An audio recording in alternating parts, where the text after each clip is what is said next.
niile the whole Europe, Germany nọ ya, France na Spain nọ ya, anyị nwa na YB Italy nọ there, UK nọ there.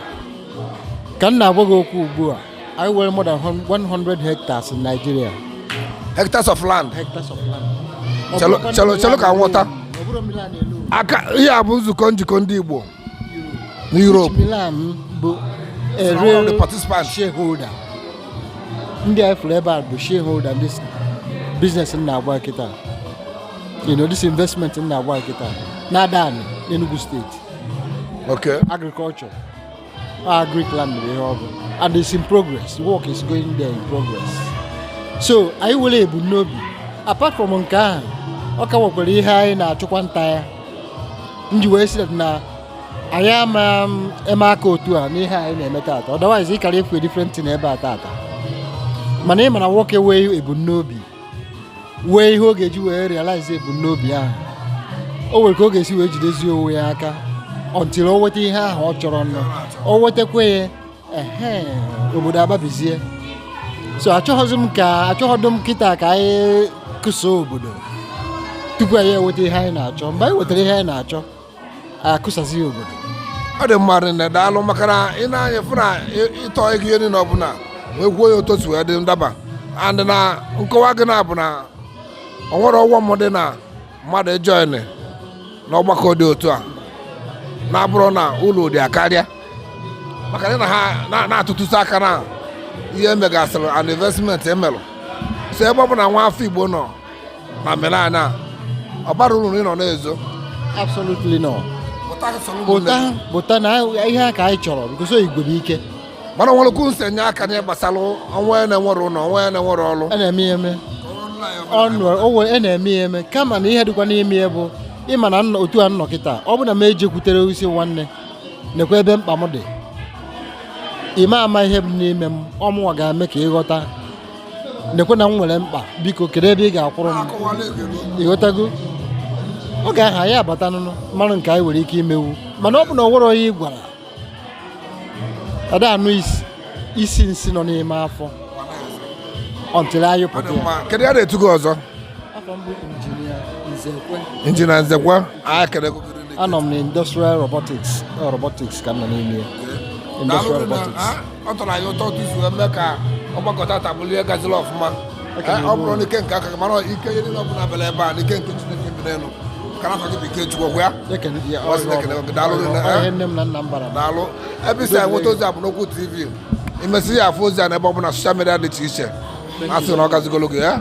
Ụnụ anụ gị ụmụnne m ụnụ afọ gosi adị maka na otu a ihe gwuru ka na-eme na ihe a bụ Igbo nọ na Milan ka ha bụ a na-ekwu maka ọdịmma ndị Igbo n'ụwa niile ọbụla dị iche iche. So ebe ọ bụla na asfarasị nọ na Milan ebe a Italy ka ba arụ ka ija join ya n'Igbo organization ebe ụmụnne gị na-eme ife edebara arụ na-arụ ọsọ ngwa na-alụ ọrụ fabrika na ọsọ ngwa na-alụ ọrụ kọmpanị pụta soro ụmụnne gị mebe ife a na-eme ka ọ nwee ike balụ gị ekelekwa m ụnụ baalụ. Ọ dị mma. Kedu ya na-eto gị papa? Ọsọ ndụ agụ ike. Mgbadike. Maka otu aka anyanwụ njem malitere. Maka na bifo nwoke azụ ọsọ ndụ ọ nwere ihe na-achụ nwoke ọsọ. Ọ ka o mee. Ọsọ ndụ agụ ike. Oh yes. A na-agbụ ya ka na-agbakwa ya.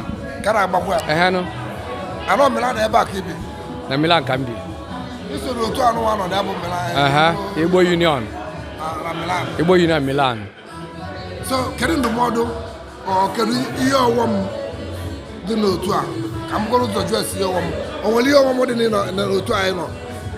Ihe gbasara nzukọ ndị Igbo ndị Igbo o nweghị ihe ọghọm na-adị na njikọ ndị Igbo maka o nweghị onye Igbo amụrụ anyị na ọgbakọ nyawo meeting n'onu bekee ebe amụrụ anyị nyawo ebe m ebe ijene chọwa ụmụnna gị ka gị na-abụ na nọkọ ọtụtụ ndị nọ ebe a taa wụ ndị ka batachakwara ọfụ ndị bịanụ pụọ ndị ọfụ na-abatakwa ọkwa ghọtara ya so onweghị ihe ọghọm ahịa dị ya denụ kedu ụlọ dị na nwa afọ Igbo batara obodo oyibo ọkachasị Italy ebe a maọbụ na Lombardia nwe nọ na Milano kedu ụlọ dị na onye ahụ abata chọba nzukọ ndị Igbo nọ na Milano gwagodo ụlọ dị na ya? so that ka ndị nke na-ajọ ebe nwa mara uru dị na ya gwagodo anyị uru dị na ya ka nkọnọ a na-ekwu ya ekwu ịbata kọwatara ụmụnne gị like mgbe anyị nwa batara onweghị na oke maka na ihe a akụkọ anyị akọ na ikuku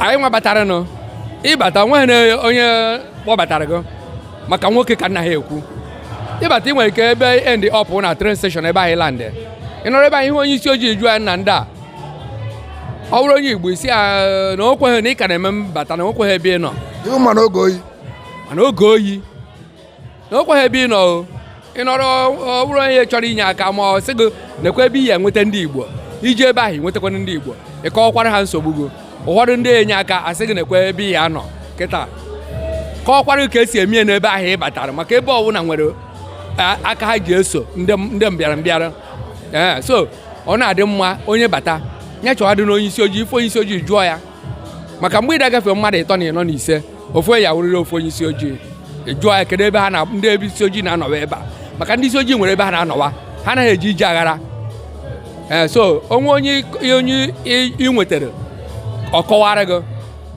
ọ ya arụ gị aka nekwa ebe ndị bụ na-anọ iji ebe ahụ ejụta bifo ịma ihe na-emenụ inwekwe n'ọnọdụ ịghọta na ọ ya uru dị na ya den ụmụnne anyị ndị abatasịkwa na si na ihe gbasara nzukọ ndị Igbo na ahụ achọrọ ịnọ na ya maọbụ ihe gbasara Biafra mitin na ọrụ ka a chọrọ ịnọ kedu ndụmọdụ nwere inye ha asị onye ochie nọtogolo aka ụgọdụ ihe megolo n'anya gị mba ihe kwuru bụ eziokwu onye